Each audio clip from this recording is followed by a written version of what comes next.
આવતીકાલ તારીખ 17મી અને શુક્રવારે મહાત્મા ગાંધી મંદિર ખાતે નવા મંત્રીમંડળનો સોગંદવિધિ સમારોહ યોજાનાર છે. નવા પદ ગ્રહણ કરનાર મંત્રીઓને રાજ્યપાલ શ્રી દેવવ્રતજી ગુપ્તતાના સોગંદ લેવડાવશે અને નવા મંત્રીઓના ખાતાની વહેંચણીઓ ત્યારબાદ થશે.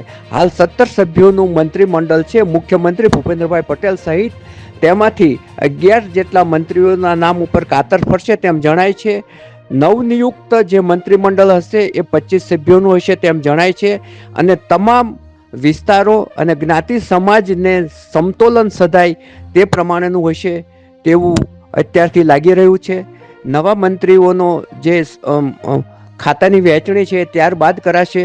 સમારોહની અંદર ગૃહમંત્રી અમિતભાઈ શાહ, રાષ્ટ્રીય પ્રમુખ જેપી નડ્ડા વગેરે હાજર રહેવાના હોવાથી સમારોહ ચોક્કસપણે દબદબા ભર્યો હશે તેમ જણાય છે.